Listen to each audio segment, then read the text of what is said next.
Hello again, folks. Newton's laws number 3. I have an interesting little question for us to start with today. This is a really common quiz question actually on first year physics exams. So let's see a couple of days into Newton's laws if we've got it figured out. We have an airplane traveling at constant height and constant speed. And you can see here that the airplane has got 4 forces acting on it. There is gravity pulling down. Remember, gravity is the weight of an object. I should say the force of gravity is the weight of an object. That's being counteracted by the lift force upwards provided by the wings. So you've got some up and down forces. And then we've got some air resistance, drag, which is being counteracted by the thrust or forwards force provided by the propeller on the airplane. So if we've got those 4 forces acting on this airplane, I want you to see if you can figure out which of these is true. And you might want to pause the video and think about it. Is lift greater than weight? Is lift equal to weight? Or is lift less than weight? So comparing the up and down forces, is one bigger than the other, or are they the same? And then what if I ask you the same question, but we look at the forwards-backwards forces? What if we think about thrust being bigger than drag, or is it equal to drag, or is it smaller than drag? So again, feel free to pause the video and think about that, come up with an answer, because I'm going to put the answer in here right now. See if you got it right or not. It's like a little quiz word nothing. So stressful. The correct answer to number 1, B. Lift is equal to weight. And that's because this thing is traveling at a constant height. Remember that things moving does not mean that there is an imbalance of forces. When you think about F net equals ma, if you have a net force, if there is an imbalance of forces, if you can look and say, yes, there is a net force, then what is it going to make the object do? It is not going to make the object move. A net force makes an object accelerate. And this thing is not accelerating. It's not accelerating up or down. It's locked in at a constant height. And it's also locked in at a constant speed. So that means the thrust is also equal to the drag. The correct answer both ways is B. So there's the first example. Hopefully you can wrap your head around that. Net forces cause accelerations. They don't cause movement, right? We have to be more specific. And because we're physicists, we do get more specific. Net forces cause accelerations. Okay, so today's actual lesson, we're going to look at elevators. This document, if you want it, is sitting in the All Resources folder. If you have a printer at home, you could print it out if you wanted. It'll save you having to draw some pictures. If not, it's not a huge deal. What we want to talk about in this lesson is elevators. In elevators, normal forces and gravitational forces are not the same. They have been the same in like 99% of the questions that we've looked at. These are special questions where they're not the same. And I think I mentioned this in an earlier video. If your up and down forces were always the same, then you'd never have an acceleration. And that would be like the world's lamest elevator, right? Elevators have to be able not just to move up and down, but to accelerate to start moving up, or to accelerate to start moving down, because you could accelerate down as well. So elevators are the special case for Physics 11, where that normal force and gravitational force are not going to be equal. These actually aren't hard questions, though, because those are the only 2 forces we have to deal with. You're never going to have an elevator going side to side, which is kind of nice. It's just up and down. So it's just up and down forces that we're after. So here we've got a weird little sort of curse of the physicist moment. We have taken a 12.6 kilogram cat, which is actually a really heavy cat. So maybe I should add this in. There we go. There's a 12.6 kilogram cat. Looks kind of like my cat. Takes a ride on a scale in an elevator from the lobby of a hotel up to the 42nd floor. Why is there a cat on a bathroom scale in an elevator in a hotel? Because physics. So what I want to do is I want to talk about, well, what forces are acting on this cat. So let's imagine it's just sitting there, right? The elevator's not moving up or down yet. It's stationary in the lobby. What forces are acting on our cat? Sorry, I maybe should have moved this thing up to its feet here. So the cat's standing on the scale. The forces acting on the cat, you'd have the force of gravity, the earth pulling down, and this cat is 12.6 kilograms, so we might as well go find what that value is.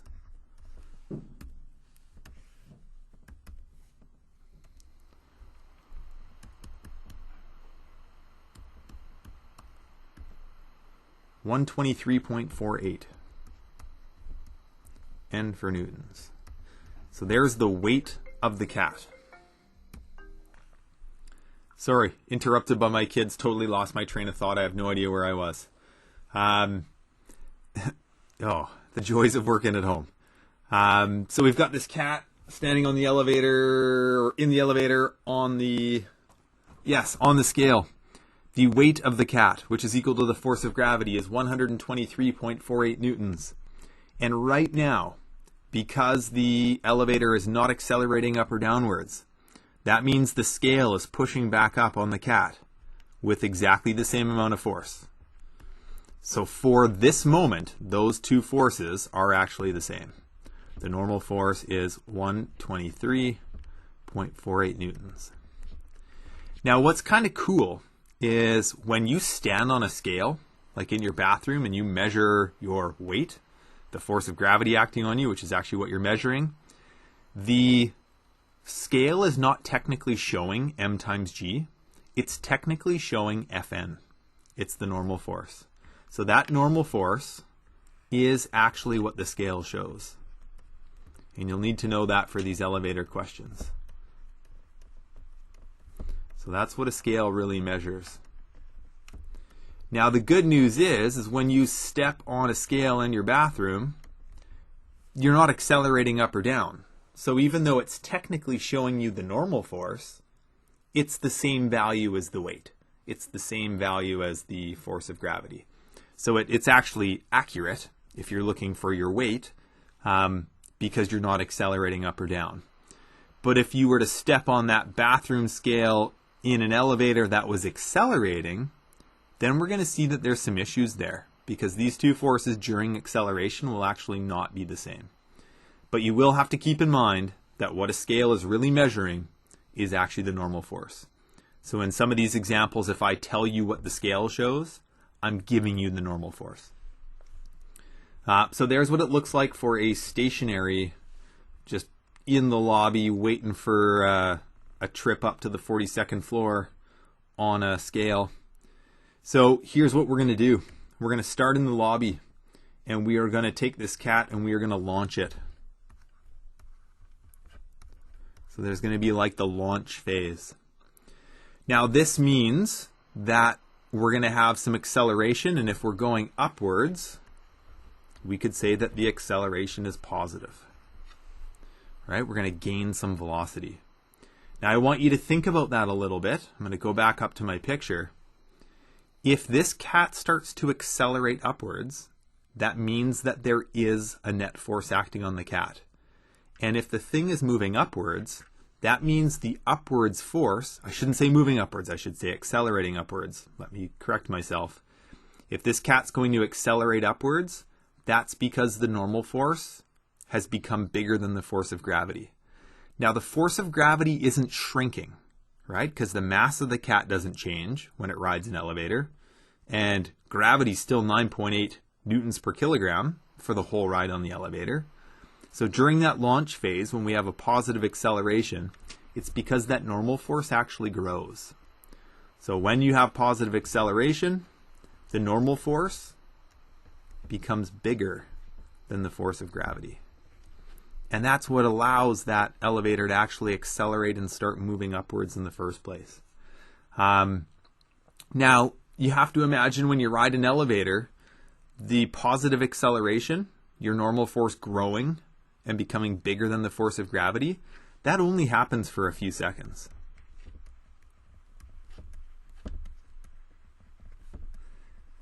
The elevator doesn't accelerate the whole trip up. That'd be like a crazy elevator, right? If it just went faster and faster and faster and faster and faster. Not an elevator I would ride on, because it might come like shooting out of the top. That'd be bad. What's going to happen is during the launch phase, you have this positive acceleration. The normal force gets bigger than the force of gravity, but only for a few seconds. And then the thing is just going to cruise at a constant velocity. So the middle phase right in here is going to be the cruise phase. And when you're cruising, that means the acceleration is 0. So 0 meters per second squared. Now I know the elevator is moving, but it's not accelerating. So if there's no acceleration, what can we say about the normal force compared to the gravitational force? Well, now they're actually the same again. So the normal force is equal to the force of gravity. Remember that when there's an imbalance of forces, things accelerate. If there is no acceleration, then the forces have to be the same. And that's going to be for most of the trip. If you're going all the way up to the 42nd floor, there's a few seconds at launch. Most of your trip is at cruise. And then maybe, I don't know, what do you even call the top? Launch, cruise, the stop? I don't know. It's less exciting than launch. I should have come up with a better word. The stop at the top. Hey, let's do that. Stop at top. When you stop at the 42nd floor, the top of your building, you're slowing down, so the acceleration is negative. So if I go and look at this picture again, if you have a negative acceleration, that means you have to have more downward force than you have upward force. Now remember that m times g, it's locked in. That value does not change because the mass of the cat doesn't change and 9.8 doesn't change. So how do you get more mg than Fn? Well, that's because Fn shrinks. It has to be that upward force that actually becomes smaller. So instead of writing it as mg is bigger than Fn, I'd prefer to write it like this. The normal force shrinks and it becomes less than the force of gravity, because mg is always the same for this cat, 123.48 newtons. So it shrinks a little bit, and that's probably only for a few seconds as well. Again, most of the trip, the two forces are balanced. A couple seconds of acceleration, a couple seconds of deceleration.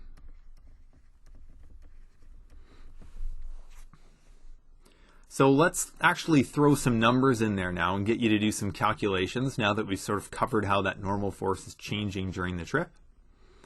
So let's go down to the bottom here. Let's look at the launch from the lobby. What am I going to do here? I'm going to give you a rate of acceleration. So let's say that the elevator accelerates at a positive 1.8 meters per second squared. And I would like you to... Let's find what the scale shows. Find the scale reading. Let's try that out. So we've got our cat on the scale in the elevator, 12.6 kilogram fat cat. We've got the force of gravity pulling down on the cat, which we know is 123 point, oh man, I forgot, sorry. 123.48. 123.48 N for newtons. And here we're launching from the lobby. We've got this positive acceleration, which means the normal force has grown. So I'm going to draw it as a bigger arrow than m times g. We don't actually know it. We're trying to find the scale reading. Remember, that means find Fn, because scales show normal force. So this is what we're after. What is that normal force? Now that's it for a free body diagram. Nothing crazy happening side to side on an elevator. So if we go and we run F net equals ma, what is the net force? Well, we've got these two forces fighting each other, so we're going to subtract. I would always recommend going winners minus losers. So the unknown normal force minus 123.48 is equal to, we know the mass of the cat is 12.6 kilograms, and I've given you that rate of acceleration at 1.8. It's actually kind of like that bagged lunch example. Does the bag rip from last day, from the last lesson? We can solve for that normal force. We can solve for that scale reading if we simply add 123.48 to both sides. So the normal force will show, or sorry, the normal force is, and the scale will show. Let's drag that over. 12.6 times 1.8, add 123.48, looks like 146 N for newtons. Now, is that actually the weight of the cat? It turns out it's not. That's a lie. The scale is not accurate. The weight of the cat is always 123.48 newtons. It appears that the cat has gained some weight, even though it hasn't. It's just because of that acceleration. Now, the cruise in the middle, remember we said that was an acceleration equal to 0 meters per second squared. We said, hey, that means that the normal force is equal to the force of gravity. And if you think about this, there are no calculations we can do there, right? Nothing looks any different than that picture right there. So, hey, the weight of the cat is always 123.48. The scale would be accurate. It would show 123.48. So there's no calculations there. Life is good. The scale is accurate. It's about the only note we could say. Now, let's change it up a little bit. Let's look at the stop at the top. Still have our fat cat. I'm going to change it up on you a little bit. Instead of giving you the acceleration, what if I do this? The scale reading drops to 100 newtons. And now I want you to find the acceleration. So a little bit different here. Let's make a free body diagram. We've got the force of gravity pulling down on this cat. It's always the same at 120, I cannot remember this number, 123.48 newtons. Now remember, the stop at the top, we've got a negative acceleration, and that means that normal force is going to shrink. So I've got this really tiny normal force. Sorry, I should have drawn that blue arrow bigger, because now I have to draw this one really tiny. The normal force is going to shrink. And they tell us the scale reading is 100 newtons. Remember, scales show normal force. So that is Fn. So Fn is 100 newtons. So that's our free body diagram. We actually know both of the forces. So we can move into F net equals ma. Now I know I said I like to do winners minus losers, but I'm actually going to go the other way around. Hopefully you can tell why I'm doing this. We've got an upward force fighting a downward force. I want to get a negative acceleration out of this because we're slowing down. And if I stick with the normal force minus mg, then I will get that negative value.